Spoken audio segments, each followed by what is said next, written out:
Kita review sebentar ya mengenai apa yang kita sudah pelajari dalam 3 season sebelumnya. Jadi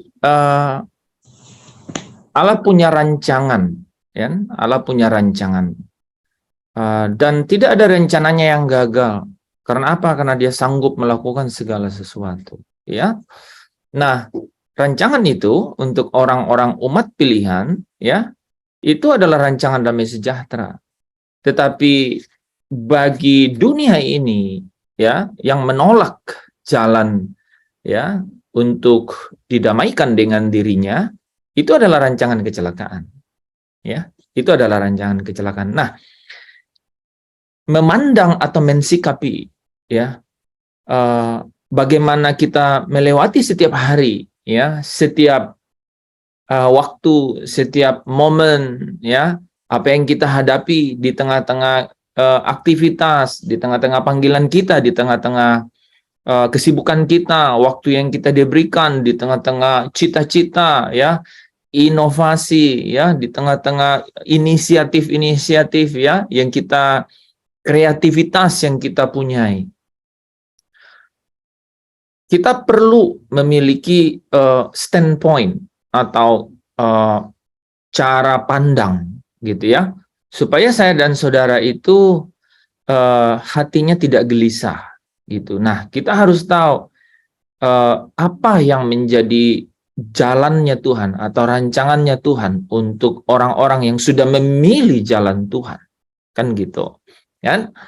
Karena jangan sampai kita seperti yang Petrus sempat alami, ya, sekalipun akhirnya dia dipulihkan dan pemulihannya itu benar-benar menjadi dasar kepada orang-orang Yunani, ya, mendapat pemberitaan mengenai kabar baik, ya, mengenai berita kemenangan, kan gitu. Jangan sampai kita harus mengerti apa yang dialami oleh Petrus, ya, ketika dia seolah-olah, ya, membawa dirinya terperangkap di dalam, ya, bahwa dunia ini, di sini permasalahan itu dia harus selesai, gitu ya.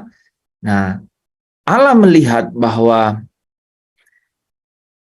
ciptaannya ini emang sungguh amat baik. Artinya apa? Tidak ada ciptaan yang lebih baik dari itu. Kalau Allah sudah bilang very best, sungguh amat baik, apakah Allah pernah salah? Tidak, pasti tidak. Makanya, ya, kemana kita atau dunia yang akan datang kemana kita mau pergi, di mana Allah merancangkan, itu tidak disebut langit kedua dan bumi kedua, enggak. Hanya dikatakan langit yang baru dan bumi yang baru. Dalam bahasa aslinya itu kinos, itu artinya sesuatu yang sama, mirip, tetapi mempunyai kualitas yang lebih. Gitu. Karena apa? Karena desain ciptaan itu sudah selesai. Gitu ya. Nah, teman-teman, ini adalah rancangan Allah. Berarti sangat menarik untuk mengetahui, gitu ya, apa yang diwahyukan, ya, Allah kepada seantero jagat, termasuk, ya, diwahyukan kepada apa? Kepada Kristus. Nah, Kristus adalah kebenaran. Jadi ketika pewahyuan itu datang kepada dia, dialah wahyu itu sendiri. Wahyu 1 ayat 1. Ya, inilah wahyu Yesus Kristus yang diberikan oleh Allah kepadanya. Ya, dari Allah, ya. Tetapi itulah dia sendiri. Maka Allah berfirman. Allah mewahyukan sesuatu kepada dia, dialah wahyu itu sendiri. Ya. Nah, itu yang menarik, saudara, ya. Ada apa di balik rencana itu? Nah, rupanya di dalam Alkitab kita itu ada kitab Wahyu yang kemudian di dalamnya tercakup yang namanya ada gulungan kitab. Nah, Bapak Ibu Saudara yang dikasihi Tuhan, di dalam gulungan kitab ini ada meterai, ada tanda-tanda di mana memberikan kita pewahyuan, ya, disingkapkan kepada kita apa yang terjadi. Supaya apa? Supaya kita tahu, oh, perjalanan ini, ya, akan seperti ini. Dan kita diberitahu juga bagaimana Allah ya terus menyertai, memelihara ya umatnya di dalam perjalanan itu. Ada 7 materai. Ada 7 materai. Di materai yang ke-7 ada 7 sangkakala. Di sangkakala ke-7 ada 7 cawan. Jadi sebenarnya teman-teman, cawan materai yang pertama sampai materai yang ke-6 itu adalah gambaran besar. Materai yang ke-7 itu waktunya singkat sekali terjadi. Ya. Nah, makanya kita sudah belajar kemarin ya bahwa gulungan kitab yang ada di tangan Allah, di tangan kanan Allah, itu yang sebelah dalam dan luarnya dimeterai dengan 7 materai, artinya sempurna, ya.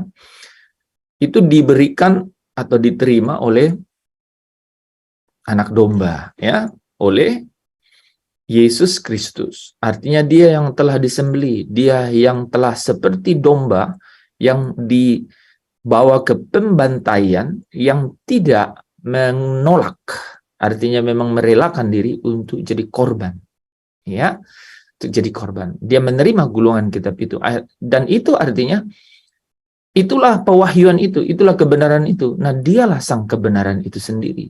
Nah, saudara bisa bayangkan itu ya, betapa berkuasanya dia ya. Sebenarnya dia diberikan kuasa ya dari surga ya. Dan dialah yang mampu membuka materai-materainya. Karena apa? Karena apa yang dia telah kerjakan. Di sini dikatakan apa? Karena engkau telah disembelih. Ya. Mengapa dia dapat membuka materi? Karena dia yang telah memberi diri ya untuk disembelih dengan darah. Ya.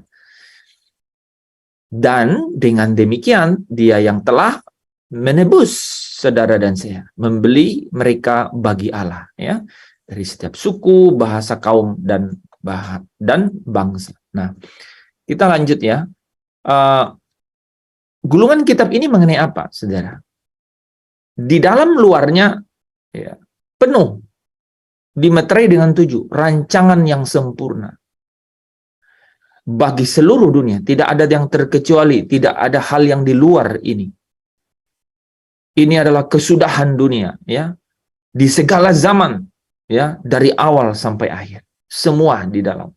Ya, gulungan ini berisi apa? Ini penyataan dari apa yang Allah telah tetapkan, apa yang Allah telah tetapkan untuk nasib akhir dunia dan umat manusia. Ya, dunia, langit pertama, bumi yang pertama ini, dan apa yang ada di dalamnya. Ya, gulungan kitab ini menerangkan bagaimana dunia ini akan dihukum. Dunia ini setelah ini saudara ya, setelah penyataan dari apa yang Allah telah tetapkan. Apa yang Allah telah tetapkan?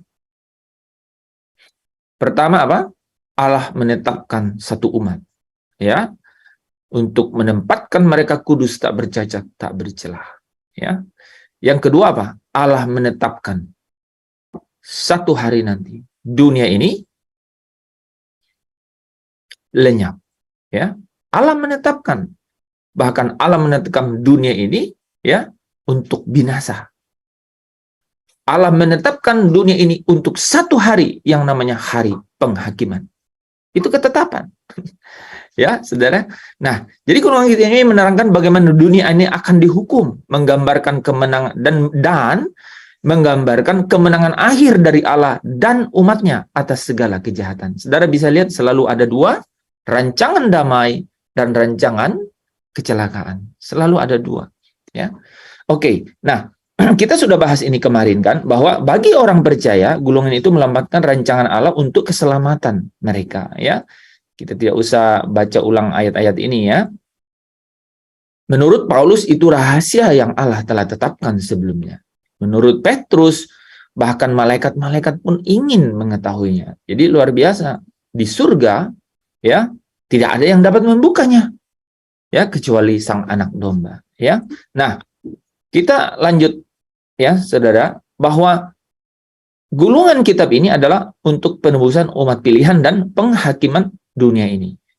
Umat pilihan pada akhirnya menjadi apa? Satu kerajaan, menjadi imam dan raja, memerintah sebagai raja, menjadi imam dan memerintah sebagai raja. Ya. Dan yang kedua adalah dunia ditentukan untuk hari penghakiman. Ya. Digambarkan di dalam 7 materai, 7 sangkakala dan 7 cawan. Ya.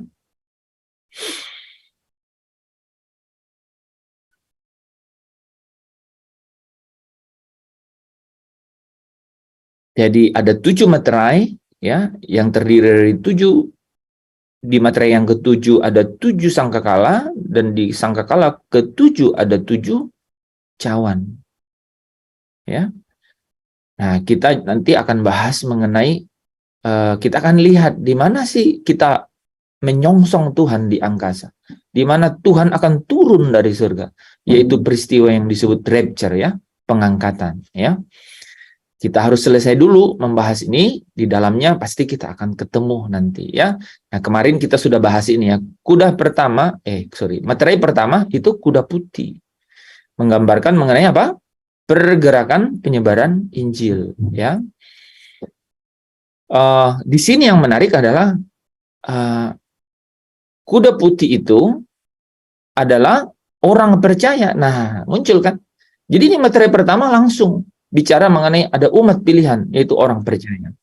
Yang tugasnya apa? Nah, di sini menarik, saudara. Jadi, di materai pertama ini, di dalam gulungan kitab jelas-jelas, saudara dan saya yang dipanggil, itu dipanggil untuk apa? Untuk pergi, ya, untuk mengabarkan Injil, ya. Orang percaya sebagai pemenang untuk menaklukkan dunia dengan Injil, ya, menjadi alat Tuhan untuk menaklukkan dunia bagi Injil. Ini sudah terjadi, terus terjadi, dan akan terjadi sampai apa? Kesudahan zaman. Ya, materai pertama jadi sangat penting. Coba saudara bayangkan. Materai pertama sangat penting. Ya, Allah mendesain bahwa ada orang percaya yang pergi, ya, menggerakkan pekabaran Injil, ya, tidak dengan, ya, penumpahan darah, tidak dengan menyakiti orang, tidak dengan kekerasan, tetapi apa? Menaklukkan dunia dengan Injil, ya, di dalam Injil, ya. Nah, tetapi di dalam perjalanannya, materai kedua membuka satu tabir bahwa dalam penyampaian Injil itu ada konflik, terjadi peperangan pasti. Allah dan iblis, Kristus dan antikris, Roh Kudus dan nabi palsu. Akan ada pertentangan, akan ada penumpahan darah. Saudara juga bisa lihat di segala zaman, di tempat-tempat tertentu, ya, di antero jagat ini, itu terjadi kan, ya. Makanya Tuhan sendiri berkata, jangan kamu menyangka aku datang untuk membawa damai di atas bumi. Aku datang bukan untuk membawa damai, melainkan pedang. Artinya apa? Artinya bahwa akan ada keterpisahan. Karena apa? Kabar baik ini akan apa? Akan ketemu dengan konflik. Akan ketemu dengan antikris, akan ketemu dengan iblis, akan ketemu dengan nabi palsu. Sehingga akan ada konflik, akan ada pertentangan, akan ada penumpahan darah. Sehingga katanya apa? Musuh orang ialah seisi rumahnya. Bahkan sedekat apapun itu, ya, sedekat apapun itu bisa menimbulkan konflik, sehingga bisa lenyap damai sejahtera hanya karena itu. Ya, saudara, ya. Nah, ini menarik, ya, dimanapun ia masuk lenyaplah damai sejahtera. Dan di sini dikatakan apa? Sehingga mereka saling membunuh dan kepalanya dikurniakan sebilah pedang yang besar. Nah, ini dikaruniakan, saudara, dikatakan dikaruniakan. Itu artinya apa, saudara? Dia diberi otoritas. Saudara apa? Saudara pasti tahu kan? Saudara dan saya tidak mungkin Allah memberi otoritas kepada si jahat untuk kemudian apa? Untuk kemudian menghancurkan saudara, kan? Jadi kalau sampai dia dikaruniai kuasa untuk ya, membuat konflik, mengambil damai sejahtera, dikatakan mengambil damai sejahtera, maka apa maksudnya? Nah, artinya adalah apa? Dia akan memperlengkapi orang-orang pilihan untuk apa? Untuk tetap ada di dalam, untuk bisa tetap ada di dalam damai sejahtera Allah. Makanya, ya, kebenaran berkata, hendaklah damai sejahtera Allah itu memerintah dengan memerintah di dalam hatimu, dan hendaklah perkataan Kristus itu diam dengan segala kekayaannya di antara kamu. Jadi ada sirkumstansinya, ada keadaannya, ya. Jalan Tuhan bukan jalanku, salah ya? Ku tak bimbang walaupun ragu. Jalan, benar ya? Jalan bukan jalanku. Jangan bimbang ataupun ragu. Bukan. Yang pertama apa?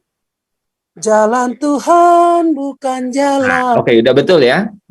Jadi jalan Tuhan bukan jalanku, seperti tingginya langit di atas bumi. Gitu kan? Seperti tingginya langit di atas bumi. Jadi ketika kita nih, ya, mau hidup di jalan Tuhan yang mana? Mengenai damai sejahtera. Yaitu hendaklah damai sejahtera memerintah di dalam hatimu. Hendaklah perkataan Kristus diam dengan segala kekayaannya di antara kamu. Kalau kita ikut jalannya Tuhan, maka apa? Tidak mungkin yang diberi karunia untuk mengambil damai sejahtera itu tidak mungkin menyentuh atau tidak mungkin dapat melenyapkan damai sejahtera saya dan saudara. Amin. Nah, itu kira-kira kan. Jadi udah mulai nih, ya. Tadi materi pertama khusus, ya. Umat pilihan pergi diperlengkapi untuk apa? Menggerakkan pekabaran Injil dari Yerusalem, Samaria, Yudea, bahkan sampai ke ujung bumi. Materi pertama. You harus genapi materi pertama. Siapa yang mau genapi materi pertama? Siapa yang mau ikut di dalam materi pertama? Saudara ikut nggak ikut, materi pertama udah dibuka. Itu rencana Allah. Itu menarik kan? Saudara, sekarang kita bicara bukan hanya Matius 28 ayat 19-20. Sekarang kita bicara Wahyu pasal 6 ayat 1 dan 2. Bicara mengenai kuda putih dan sang penunggangnya yang memakai busur. Itu kau, orang percaya. Ya, diharapkan untuk pergi menggerakkan pekabaran Injil sampai ke ujung bumi. Barulah katanya apa? Barulah tiba kesudahan. Barulah tiba kesudahannya. Saudara, enggak ada. Jadi ini mengenai materi pertama nih, ya, dari awal sampai akhir. Nah, ketika ini bergerak, wah, dalam materi kedua kita disingkapkan sesuatu. Ketika ini berjalan, ketemu namanya konflik, pertentangan, perseteruan. Ada pertumpahan darah. Wah, gitu ya. Bahkan ada karunia kepada kuda merah padam untuk apa? Mengambil damai sejahtera. Kalau engkau mau tetap ada di dalam jalannya Tuhan, ya, maka engkau harus damai sejahtera itu memerintah dalam hatimu. Pasti tidak dalam tubuh, nggak mungkin. Karena tubuh tidak tunduk pada hukum Allah. Ya, oke. Nah, lanjut, saudara, bahkan disampaikan bahwa ketika materi ketiga itu terbuka, ya, ini pekabaran Injil jalan. Kita melihat sana sini kehidupan. Kita tahu damai itu kalau kita tetap dalam Kristus, tetap dapat mengalaminya. Tapi tetap saja, saudara, kuda hitam itu menggambarkan satu krisis ekonomi, ya, kelaparan, saudara, ya. Di sini ada gambar timbangan. Bahkan digambarkan dengan sesuatu yang sangat, ya, sangat miris, saudara, ya. 1 dinar, ya. 1 dinar hanya untuk membeli secupak gandum atau 3 cupak jelai, ya. Tetapi, saudara, lagi-lagi, ya, Di tengah-tengah itu disampaikan apa? Janganlah, kita udah bahas kemarin ya, merusakkan minyak dan anggur itu. Ya, jangan merusakkan minyak. Jadi ada pembatasan yang Tuhan berikan untuk malapetaka kelaparan. Ya, jangan khawatir. Ya, burung di udara dipelihara, apalagi orang-orang yang yang mencari Tuhan dan kerajaan dan kebenarannya. Gitu ya. Jangan khawatir. Bapa di surga tahu apa yang engkau perlukan. Ya, tadi malam apa? Matius 6 ayat 6 sampai 8 ya. Bahkan di ayat 8 dibilang Bapa ya mendengar ya sebelum engkau meminta ya. Bahkan di ayat 26 ya kalau nggak salah ya. Semua itu dicari bangsa-bangsa. Ayat 32. Semua itu dicari bangsa-bangsa, tapi Bapamu di surga tahu kamu memerlukan semua itu. Di tengah-tengah pergerakan ya pengabaran Injil, saudara ketemu dengan yang namanya krisis, ya. Materi keempat dibuka, ya. Yohanes melihat kuda hijau kuning. Wah, saudara, ini lambang dari maut, ya. Lukisan mengenai maut. Bahkan di sini dikatakan ya, orang yang menungganginya bernama maut, ya. Thanatos, maut. Bahkan dan kerajaan maut mengikutinya, Hades. Saudara ingat ya, orang kaya yang mati itu menderita sengsara di alam maut, sama alam maut, kerajaan maut, Hades. Ada Thanatos dan Hades. Wah, si kuda hijau kuning atau warna pucat ya. Bahkan yang menarik di sini saudara, pertama kali muncul ya, dikatakan apa? 1/4 diberikan kuasa atasnya. 1/4 bumi diberikan kuasa untuknya, untuk membunuh. Dan membunuh dengan pedang, dengan kelaparan, sampar, dan dengan binatang-binatang buas di bumi. Tadi ya, saudara ya, tadi yang kelaparan di materai ketiga, itu tidak disebutkan pembunuhan. Ya, orang menderita gitu, ya. Tahu kan kelaparan? Kelaparan kan nggak harus mati gitu, ya. Gitu. Tapi di sini membunuh dengan kelaparan. Jadi memang jelas-jelas artinya apa? Dibuat kelaparan sampai orang mati gitu. Karena tujuannya mati ya. Untuk membunuh dengan pedang dan dengan kelaparan dan dengan penyakit, dengan sampar ya. Memang demikian kalau kita terjemahkan kata maut itu ya, Thanatos itu bisa diterjemahkan penyakit. Nah, saudara mungkin Pak, virus kemarin, ini materi keempat. Dan jadi sudah dibuka dan telah terbuka sampai terakhir. Tapi saudara bisa lihat, kan recover kan? Selesai kan? Kan selesai itu. Gitu. Nah, tapi Bapak Ibu Saudara yang dikasihi Tuhan, ya. Kalau nanti kita masuk ke dalam ke dalam materi yang kelima dan keenam, itu ceritanya berbeda. Ya. Di materi kelima dan keenam, di Wahyu pasalnya yang ke-7, ya. Wahyu pasalnya yang ke-6 ya, yang ke-6 di bagian akhir dari ayat ke-9 ya. Ke-9 sampai ke-17. Nah, itu nanti kita akan pelajari minggu depan ya. Karena itu benar-benar dimensinya berbeda. Sampai materi keempat, saudara bisa lihat, iya, saya tahu itu terjadi. Tapi saudara tahu nggak? Ambil nggak benang merahnya? 4 materi pertama. Ini karena pekabaran Injil kemana-mana. Saudara, di mana Injil itu tidak diberitakan, ini materi ini tidak kelihatan tidak terbuka, gitu ya. Kelihatan tidak ada gitu, kelihatan. Makanya saudara bisa temui itu ya di tempat-tempat di mana orang kok sepertinya baik-baik aja gitu ya. Karena tidak ada pertentangan, tidak ada konflik. Ketika ada pertentangan dan konflik, maka krisis itu muncul. Krisis muncul, maka maut dan Thanatos dan Hades, maut dan kerajaan maut muncul. Dia dikaruniai. Ingat ya, di sini muncul pertama kali 1/4 bumi. Nanti kita akan ketemu tuh ya di sangkakala, namanya 1/3 bumi. 1/3 lebih besar dari 1/4 kan? Nah, ya. 1/4 kan masih lebih kecil, 25% gitu ya. Nanti ketemu tuh sepertiga bumi. Nanti akan ketemu kota besar itu puluhan ribu, ya. Nah, jadi nanti ukurannya akan semakin apa? Semakin kelihatan dunia ini semakin hancur, gitu. Kembali ya, saya simpulkan malam hari ini sebelum kita kuis kembali ya, bahwa apa?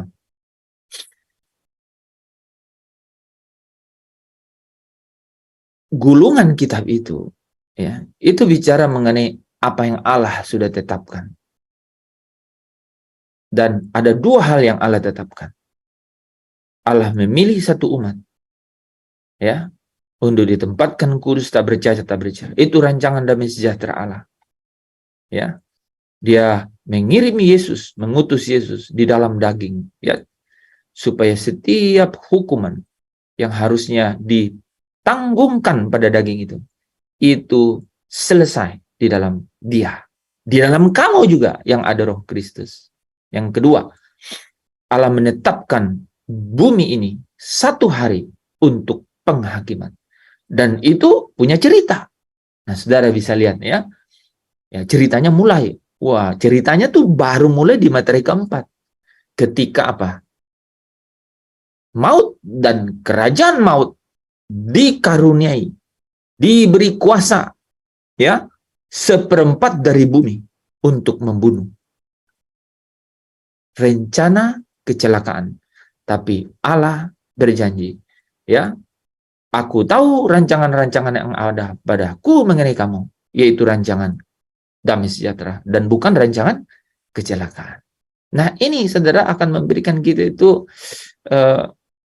apa saudara?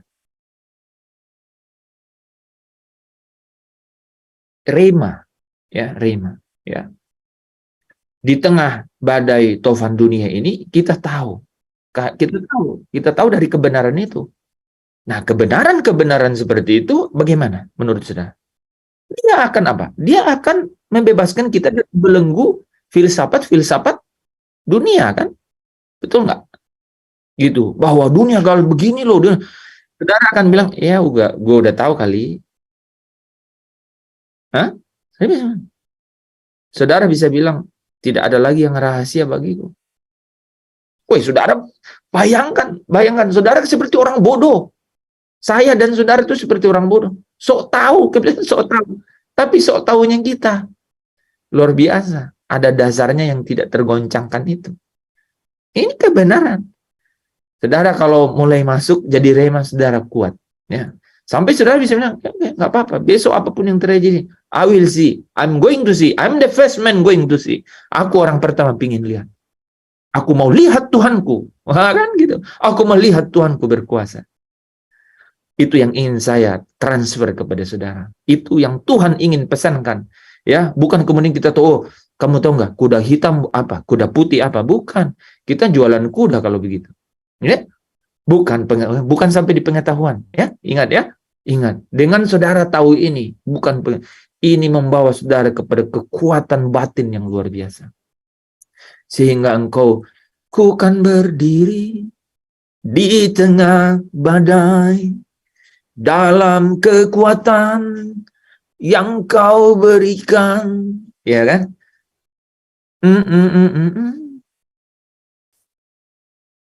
Dan tak tergoyahkan karena Yesus selalu menopang hidupku. Itu lagu. Kalau kita tahu kekayaan perkataan Kristus, itu semakin kaya. Gitu. Ya. Amin, saudara ya. Jadi kebenaran itu akan membebaskan kita dari belenggu-belenggu filsafat, berita-berita, apapun postingan-postingan. You bilang, diam. Ya, gitu. Aku tahu kebenaran. Dan tidak ada yang di luar ini. Tidak ada. Lengkap. Di bagian dalam dan luarnya. Penuh. Sempurna dengan 7 materai. Tidak ada yang di luar ini. Gitu. Saudara bisa bilang, aku tahu. Karena Tuhanku memberitahu. Jadi aku tenang di dalam Dia. Gitu. Ya. Oke, saudara? Saudara tidak ada yang ini. Semakin saudara tahu kebenaran, semakin saudara tidak khawatir. Pasti begitu, ya. Karena engkau tahu kepada siapa engkau berharap, gitu kan. Kebenaran itu akan memerdekakan. Makanya Yohanes 8 ya, kalau anak itu memerdekakan engkau, maka kau akan sungguh-sungguh merdeka. Maksudnya apa? Engkau tinggal di dalam Dia dan firman-Nya tinggal di dalam engkau. Begitu. Ya. Kebenaran itu ya akan memberikan saya dan saudara apa? Kemerdekaan, ya. Kebebasan dari belenggu. Kebenaran itu artinya apa kalau begitu, saudara? Artinya saudara akan semakin dipisahkan dari dunia, dan itu artinya saudara dikuduskan. Kebenaran itu akan menguduskan saya dan saudara. Tapi tahukah saudara bahwa saudara harus terus ikut jejaknya. Supaya apa? Supaya sama seperti Kristus menjadi teladan yang menang itu, saudara akan menjadi pemenang. Menjadi pemenang, ya. Menjadi pemenang yang meraih kemenangan, katanya begitu ya. Ya, saudara perhatikan tadi kan, di materi yang pertama kan, katanya apa? Menjadi apa tadi? Lalu maju sebagai pemenang untuk merebut kemenangan. Ini tuh, ya. Ya, itu materi pertama luar biasa, saudara, menurut saya ya. Allah tahu persis prioritas apa yang harus dia letakkan. Itu buat saya sangat menarik. Ya, kalau dulu kita tahu panggilan penginjilan itu ada di Matius 28, bagi saya yang lebih hebat nih yang di materi pertama ini. Gitu, saudara, ya. Oke. Nah, Bapak Ibu Saudara yang dikasihi Tuhan, dan mungkin saudara katakan ya oke, kita maju, kita jadi pemenang, kita ditekan, tapi Pak sekarang masih begini. Saudara tahu kan? Memang saudara anak-anak Allah, tapi apa? Belum nyata keadaan kita kelak. Nanti, ya, nanti kita akan melihat pada saat apa? Pembebasan tubuh. Nah, makanya waktu nafiri ya terakhir ya berbunyi, pada waktu tanda diberi. Jadi tandanya apa? Ya tandanya adalah sangkakala dan nafiri. Tandanya adalah ada penghulu malaikat kan gitu. Kan gitu. Maka malaikat ya dari surga meniup sangkakala kan gitu, meniup sangkakala. Itu tandanya itu. Nah, di situ saudara apa yang terjadi? Pembebasan tubuh. Kita diubah dalam sekejap. Perubahannya apa? Yaitu yang binasa tidak jadi binasa. Ya. Yang mati tidak jadi mati. Tidak bisa lagi mati. Mengenakan yang tidak bisa mati. Hanya itulah yang bisa benar-benar membawa kita ke dimensi yang lain, dimensi yang baru, dunia, langit dan bumi yang baru. Gitu ya. Setelah itu baru saya dan saudara dikenakan pakaian putih. Ya, nanti kita lanjut ya. Pakaian putih itu. Itu contohnya itu. Makanya saya ulang tadi itu, tandanya apa? Pada saat Tuhan Yesus mau datang. Tanda, ya tandanya penghulu malaikat berseru. Sangkakala berbunyi. Sangkakala atau nafiri berbunyi. Memang harus begitu nanti. Jadi makanya pernah nggak kalian dulu? Ya dulu pernah kita kan, Bu Es. Ada orang yang bawa-bawa apa itu? Yang Aku ketemu buku kita pelajaran dulu loh Pak. Yang aku catat dari yang tahun berapa ini. Ini banyak kali catatannya nanti ya. Kita share-share. Itu kan kita udah pernah belajar, tapi udah pernah belajar, cuman sekarang itu coba bayangkan aja, itu kita lebih meningkat loh. Jadi ini proses belajar, ini baru apa ini ya? Ini kalau menurut saya ini itu baru tes. Pernah kan kalau kita mau masuk sekolah itu namanya tes apa sih namanya? Basic test gitu. Jadi orang belum diajar gitu, pokoknya langsung dites. Jadi kita tes IQ kok ya. Nah, ya kayak tes IQ gitu. Jadi tapi kan ya udah itu sebenarnya buat warming up, buat pemanasan. Menurut saya malam ini itu pemanasan. Pemanasannya lama loh, ya. Pemanasannya lama. Kita tadi itu sekitar 40 menit.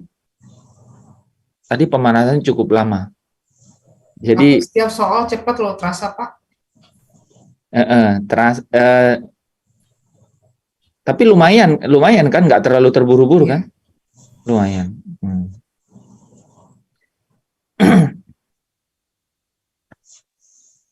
Eh, ya, oke. Apa dari mungkin yang saya perlu tanya malah ini nih, Vanes gimana? Cepat dan kalau saya lihat yang salah ini ada 2 yang salah.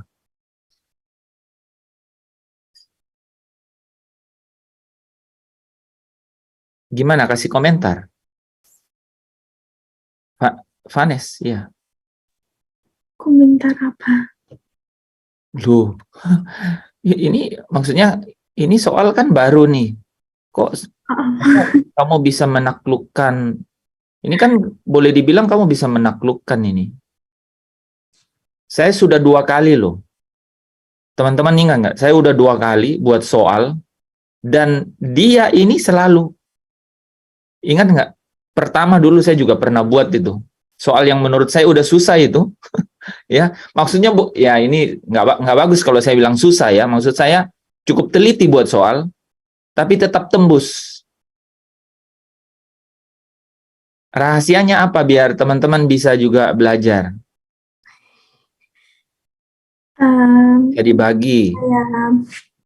Yang malam ini kan kuisnya beberapa pilihan, dan selain kuis tentang materi atau kuis Alkitab, aplikasi ini saya sering pakai untuk belajar bahasa Inggris. Jadi saya sudah paham gitu.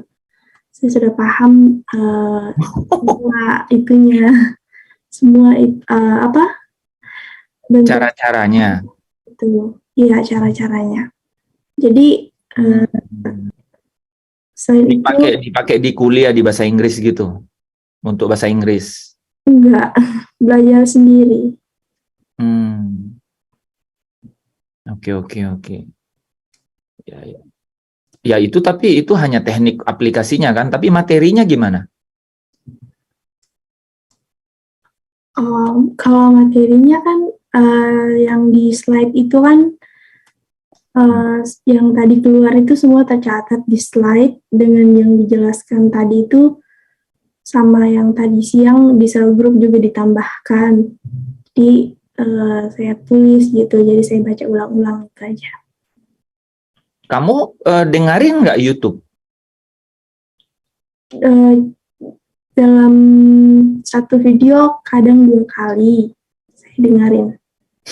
Gitu. Ya banyak waktu. Ya benar, saya teman-teman serius nih ya. Ini serius, ini kedua kali loh. Saya ingat pernah saya perkenalkan aplikasi pertama yang waktu itu saya mulai bayar kan, jadi bagus. Kok saya ingat pokoknya kalau nggak salah dia sampai benar semua gitu atau gimana gitu. Saya lupa deh, ya. Jadi perlu ditanya. Nah, rupanya saya baru tahu juga kalau dia sering pakai aplikasi ini untuk bahasa Inggris. Jadi terbiasa dengan aplikasinya. Karena yang kedua, kalau materinya memang betul. Makanya tahu nggak saya bela-belain tadi itu ngirim slide satu lagi kan? Itu ada perubahan, ada penambahan di slide itu. Kalau teman-teman ingat saya kirim dokumen tuh tadi siang ya. Jam berapa? Jam 12, jam 11-an sebelum sel grup Kupang. Nah, itu saya kirimkan. Ya, terus saya hapus yang sebelumnya. Jadi untuk memberitahu bahwa ini yang jadi referensi karena ada tambahan di situ. Kalau yang ketiga, teman-teman kalau perhatiin itu beberapa soal itu saya ulang-ulang waktu saya ngomong di YouTube, di Zoom. Saya ulang bahkan setiap di awal saya ulang gitu. Nah, kita bakal lihat nih nanti pada saat kita bahas. Nah, minggu depan nih ya, ini buat saya menarik. Karena ini tuh penting sekali teman-teman ya, terutama orang-orang yang mau ya, orang yang mau benar-benar tuh hidup tenang, hidup dalam ketenangan ya. Saya masih ingat ya, di kitab Wahyu itu disebut begini nih, katanya kan akan banyak ya malapetaka gitu, akan banyak penyesatan gitu. dan jiwa orang-orang, ya, aku melihat jiwa orang-orang kudus terpenggal kepalanya. Nah, ayat itu diikuti dengan kata-kata begini. Yang penting di sini adalah ketekunan orang-orang kudus yang akan melepaskan, yang dimana anak domba akan memberikan mereka kelegaan dari apa? Penindasan. Jadi ada kelegaan. Orang bisa menemukan kelegaan, ya, dari penindasan. Oke? Nah, itu nanti kita harus, jadi menurut saya nih ya, kita kalau sampai bisa menemukan rahasia damai sejahtera di dalam peristiwa zaman akhir atau akhir zaman ini ya, itu berbeda sebenarnya teman-teman. Akhir zaman itu, ya, akhir zaman itu adalah dimulai dari Yesus naik ke surga sampai Yesus datang kembali. Nah, itu akhir zaman. Zaman akhir itu adalah akhir dari akhir zaman. Gitu. Nah, makanya ya ada keadaan-keadaan di zaman akhir. Oke, nah itu kalau saya ngomong begitu kan saya bisa keluar soal. Saya akan ingat. Saya juga kan ambil gitu. Contoh tadi ya teman-teman, ingat nggak? Tadi malam baru dilengkapi juga sama Pak Stefanus. Maut di manakah? Maut telah ditelan dalam kemenangan. Ya? Maut di manakah sengatmu? Kan gitu. Nah, ada nggak yang ingat? Tadi malam juga ada kan? Nah, itu sesungguhnya apa? Itu sesungguhnya adalah pembebasan tubuh itu. Itu terkait langsung sama, ya memang ayat sebelumnya, ya. 1 Korintus 15 kan, mengenai nafiri terakhir kan. Kita diubah dalam sekejap. Gitu. Tapi semua soal ini itu pasti membawa teman-teman memiliki pemahaman yang lebih dari pemahaman itu, ya. Pikiran dan perasaan kita itu dikuatkan gitu. Dikuatkan untuk apa? Ya untuk mampu memilih, menjalani atau mengikuti atau menuruti kehendak Allah atau firman-Nya dibanding mengambil alternatif jalan lain. Gitu. Coba nih misalnya kan, gitu dalam keadaan wah ini materai kedua memang ada yang begini ya gitu. Krisis. Tapi kan Matius 6 ya, Matius 6 tuh bicara jangan khawatir kan? Ya, sering kan kita dengar kan? Burung di udara dipelihara, bunga bakung di padang dihiasi, ya. Jangan khawatir. Tapi di sini lebih mantap. Ya. Secupak gandum sebidina, ya. 3 cupak jelai senina. Tapi jangan rusakkan yang ada minyak dan anggur. Wah, saudara, benar nggak? Di materi kedua ini dapat kata-kata itu, dan tahu nggak? Itu ada suara dari keempat makhluk. Nggak tahu suara siapa. Tapi tidak bisa diterjemahkan lain kecuali suara yang keluar dari surga. Nah, kan gitu. Ya. Itu luar biasa menurut saya ya. Ini kalau teman-teman bisa menangkap firman itu, ya. Yang saya yakini adalah firman itu akan memberi kekuatan dalam pikiran dan perasaan sehingga saudara mampu untuk menuruti kehendak Allah firman-Nya dibanding mengambil alternatif di luar itu. Yang seolah-olah mudah, instan, ya kan? Tapi masalah tidak selesai, gitu. Nah kalau kita ini masalahnya selesai karena ketemu dengan Tuhan, gitu ya, yang bilang jangan khawatir, ya, gitu. Jadi gini loh, gini. Kita nih butuh makan, tapi karena ketemu Tuhan, jadi lupa lapar. Masalah selesai nggak? Selesai. Udah makan. Perut udah isi, belum? Tapi karena ketemu Tuhan, selesai. Pernah begitu nggak? Nah, ya. Saya sering begitu, sampai lupa makan. Saking gitu. Ya, apalagi kalau kita udah pergi ke ya desa-desa ya, melihat orang-orang yang ya tadi ya saudara ya, wah, menerima Yesus, dilepaskan dari belenggu. Wah, betapa hati ini tuh tidak terbayar loh saudara. mau ditukar dengan apapun tuh nggak ada apa ya, nggak terbandingkan gitu, nggak ada bandingannya gitu ya.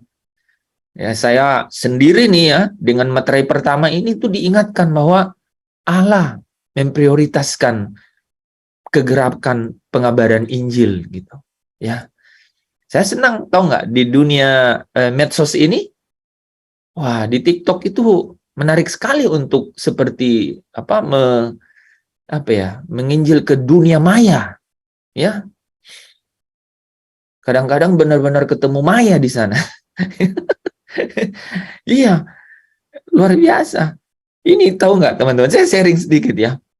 Ya, ada pegawai Indomaret ya yang sering ngantar makanan box misalnya beli Indomie, saudara. Saya makannya Indomie ini, saudara. Ya, Indomie gitu ya, bawa.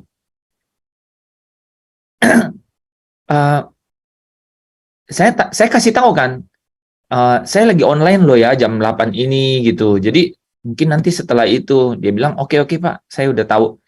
Saya pikir udah tahu apa gitu ya. Memang sering dia sih ya. Nah dia datang. Terus dia datang, saya buka pintu kan, dia angkat satu-satu. Ini gimana nanti di SMS ya, di WA ya, itu berapa nanti saya transfer. Dia bilang gini, saya sering lihat Bapak di TikTok loh. Dia anaknya berkerudung. Saya sering lihat Bapak di TikTok. Next-nya saya tinggal nanya, kamu akunnya apa?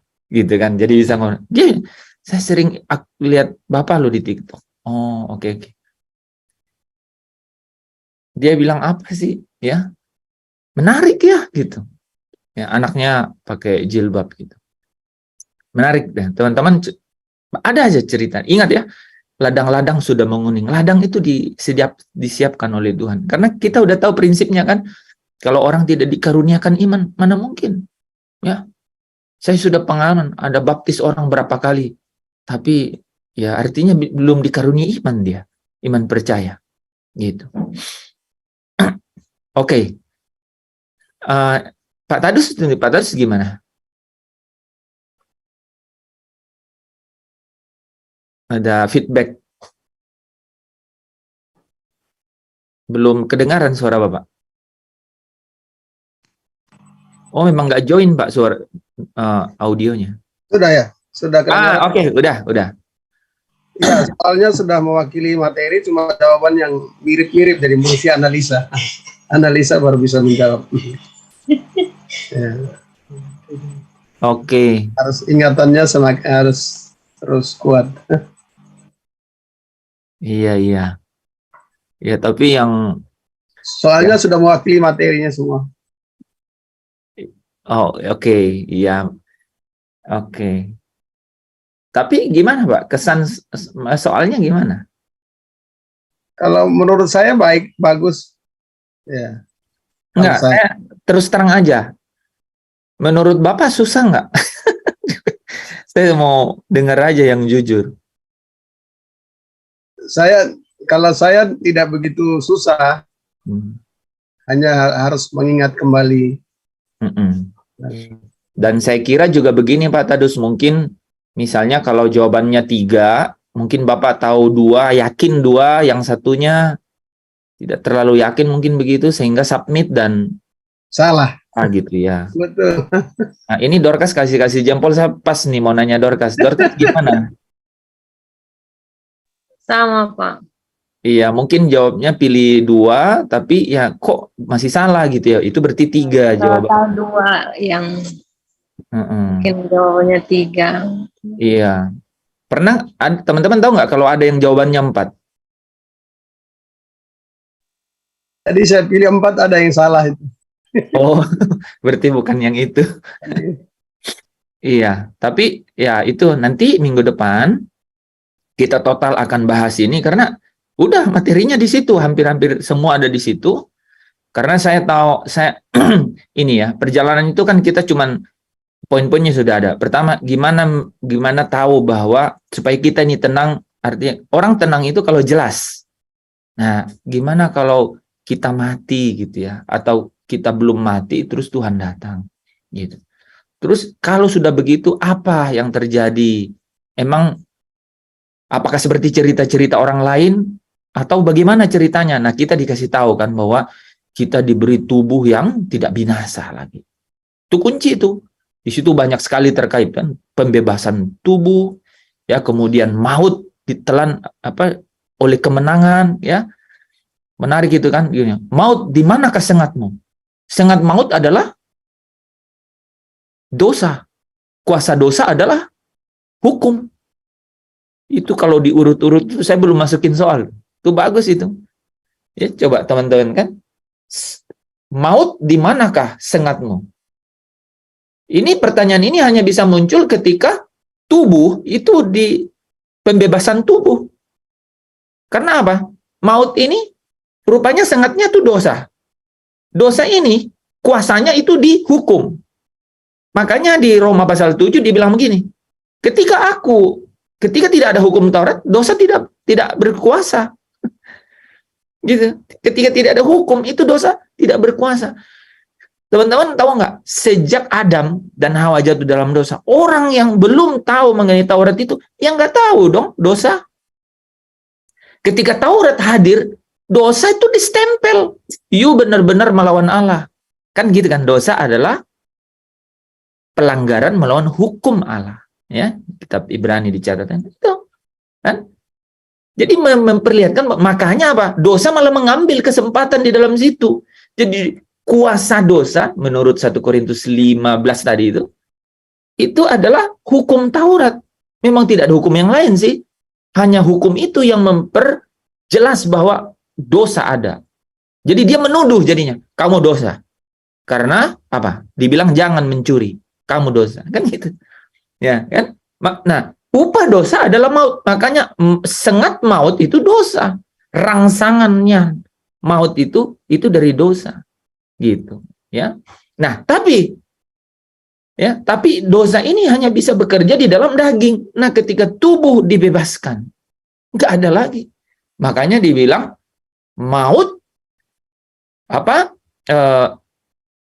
tenggelam di dalam apa? Saya lupa. Di dalam kemenangan kan? Ditelan dalam kemenangan. Nah, maut ditelan dalam kemenangan. Ya, maut ditelan dalam kemenangan. Ayat yang ke-54 ya. 1 Korintus 15 ayat 54. Dan karena yang binasa tidak dapat lagi binasa, yang mati mengenakan yang tidak dapat mati. Ya, demikianlah firman Tuhan berkata, maut telah ditelan dalam kemenangan. Nah, ya. Nah, itu penting tuh. Bagian pertama tadi mati, kalau Tuhan datang terus ini setelah mati, dan kemudian kalau tidak mati diubah dalam sekejap, langsung bicara mengenai tidak binasa, keadaan tidak binasa, kan? Nah, kemudian kita bicara mengenai perjalanan ya, orang percaya gitu ya, dari materai itu. Oke, teman-teman, itu aja. Ada yang lain? Ada jawaban yang ketinggalan, ada jawaban yang kelebihan. Iya. Jadi sebenarnya harus jawab sesuai dengan yang benar gitu kan. Kalau masih ada yang benar di situ, pilih gitu. Nah, kalau kita nanti bahas soalnya itu, terus nanti hari Kamis kita ulang lagi soalnya, ya. Pakai kecuali saja, Pak.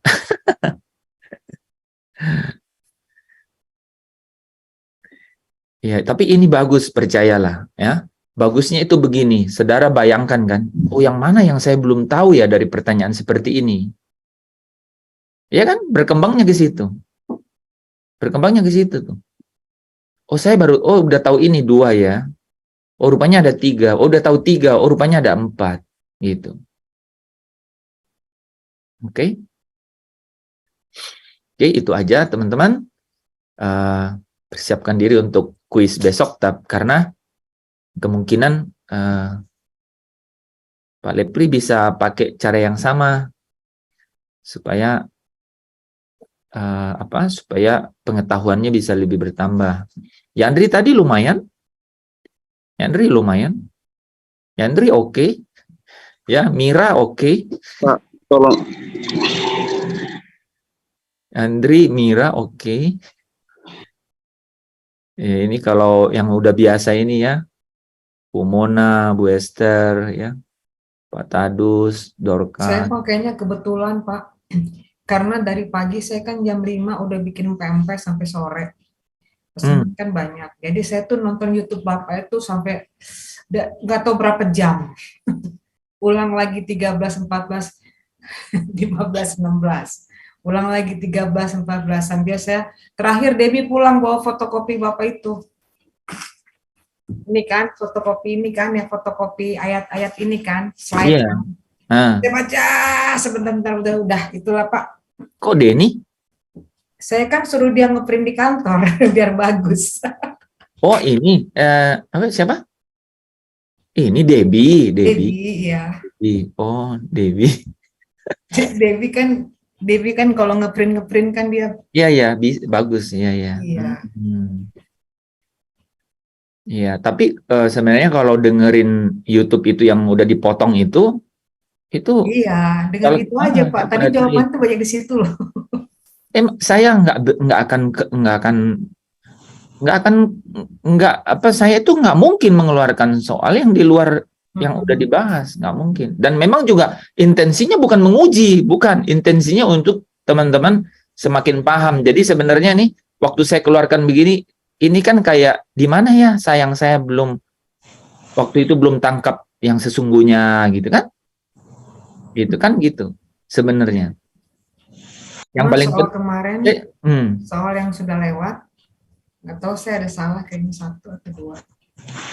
Oh, iya yang soal yang sudah lewat. Iya. Ya tadi dengar 3 kali kayak Pak ini kayaknya.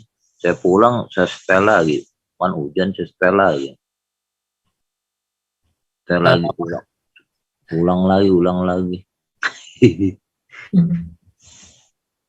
Iya Bu Nur, salah. Jadi kalau harusnya jawabannya ada 3 dan cuma jawab 2, salah gitu. 2 salah sih.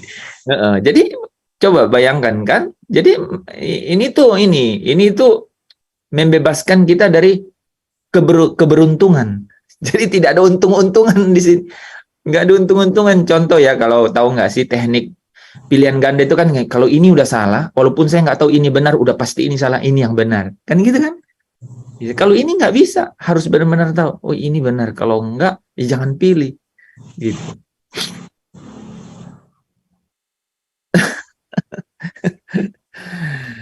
Mending pakai kecuali. Ya, nanti kita lihat nih ya. Kan terbukti nih, teman-teman kan terbukti kan bahwa teman-teman teruji, ya di sini teruji. Nah kita nanti kan bisa kita lihat nih, kita nanti buka gitu ya jawabannya gitu ya. Nah kan kita jadi Senin Selasa kita akan bahas ini soal aja. Mungkin saya nggak tahu harus online apa enggak, tapi Pak kalau jawabannya cuma 1, yang tadi kan ada 1. Ada yang 1 betul. Kalau kita urut dari sebelah kiri, itu tadi sebelah kiri yang benar. Untung aja saya urut dari sebelah kiri, langsung keluar benar. Kalau kita misalnya nggak ini, kita pikir nanti aja, tapi kita udah pencet-pencet dulu yang ini, bisa salah loh Pak. Kalau jawabannya hanya 1. Iya. Enggak, kalau jawabannya hanya 1, tidak akan muncul submit. Langsung lewat. Iya, langsung. Jadi begitu saya tekan yang sebelah kiri, kan paling kiri itu jawabannya ini. Langsung selesai. Oh, berarti cuma 1 jawabannya gitu loh. Saya ngerti maksudnya. Ya, saya mengerti maksudnya. Ya, tapi kan kalau Ibu lihat itu sebenarnya pemunculannya juga langsung berbeda kan? Langsung berbeda kan munculnya itu. Yang 1 itu ada tempat untuk seperti checklist, terus submit. Kalau yang cuma 1 jawaban nggak ada. Oh, saya nggak perhatiin Pak ya. Oke. Oh gitu ya, ada bedanya ya. Ya, aku baru tahu nih yang siapa Vanis tadi bilang bahwa dia sudah biasa, rupanya benar-benar memainkan juga peran kan. Gitu. Jadi gitu. Kelihatan dia ada kodak checklist kan. Sih kalau salah Pak salah pencet, dia nggak mau jalan, suruh betulin dulu kalau waktu masih ada. Enggak Pak, jalan. Bapak kalau pencet ini langsung jalan, Pak. Bapak mau, kecuali Bapak nggak jawab apa-apa. Saya nggak tahu tuh ya, kalau nggak jawab apa-apa terus pencet submit, ke submit nggak ya? Mungkin aja ya, saya belum pernah nyoba. Tapi kalau Bapak maksudnya pencet 2, terus belum harusnya 3 jawabannya, tetap jalan, Pak.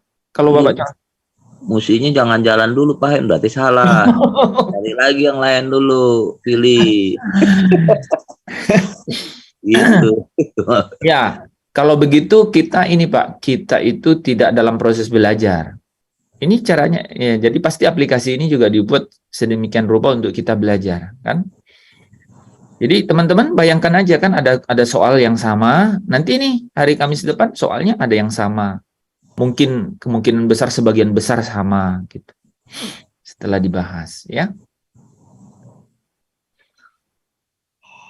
Oke. Itu aja. Kita tutup dulu dalam doa ya. Bapa di dalam kerajaan surga, biarlah setiap kerinduan kami untuk mencari kerajaan-Mu dan kebenarannya, itu Engkau dengarkan, Engkau berikan jalan, Engkau beri kemudahan Tuhan, Engkau bangkitkan roh di dalam kami, supaya daripadanya sungguh kami menikmati kekuatan di dalam pikiran dan di dalam perasaan kami. Yang itu dapat membawa kami untuk bertindak, untuk dapat menuruti, merindukan, bahkan memilih jalan Tuhan, dan bukan alternatif jalan yang memuaskan dunia ini. Bapa, biarlah di dalam kekuatan pikiran dan perasaan itu, sungguh-sungguh itu adalah kekayaan perkataan-perkataan Kristus. Sehingga damai sejahtera itulah yang bisa menguasai hati kami. Pasti Engkau sudah menata ini sedemikian rupa. Engkau Allah yang sempurna, Allah yang tidak punya cacat, Allah yang the Holy One, hanya satu-satunya, dan yang kudus, tidak ada yang najis yang ada padamu, sehingga Engkau sempurna dalam segala hal. Kasih-Mu juga sempurna. Pasti Engkau menata ini dengan sangat baik. Kami dapat menerawang itu, kami dapat melihat dari jauh secara sama-sama. Kami tidak dapat sempurna dalam segala hal itu Tuhan, tapi kami tahu ketika hati kami sungguh-sungguh di dalam segala kerinduan terhadap kerajaan-Mu dan kebenarannya, maka pasti Engkau menolong kami melalui Roh Allah yang kudus, yang membimbing kami, yang membawa kami menemukan setiap perkataan-perkataan kebenaran itu yang benar-benar kaya akan segala-galanya, menolong kami untuk dapat bersukacita dan bergembira di dalam penderitaan, supaya kami satu hari nanti Tuhan dapat mengambil bagian di dalam dimuliakan bersama dengan Kristus. Terima kasih Bapa. Biarlah setiap hal ini kami pakai untuk membangun diri kami, yaitu melatih diri tubuh kami ini dan dapat menguasainya, supaya kami dapat mengendalikannya untuk kemuliaan nama Tuhan dan bukan untuk menjadi hamba manusia. Terima kasih Bapa. Di dalam nama Yesus Kristus kami datang kepadamu Bapa. Pakai kami, urapi kami. Biarlah kami semakin kenal Tuhan, semakin dekat dan intim dengan Tuhan, sehingga kami semakin dapat melihat kedaulatan Allah yang tidak terbatas terjadi di tengah-tengah dunia ini, sampai garis akhir kami menyelesaikan perjalanan iman ini. Dalam nama Yesus kami berdoa dan mengucap syukur. Haleluya. Amin. Amin. Amin. Amin. Amin. Amin. Kenapa?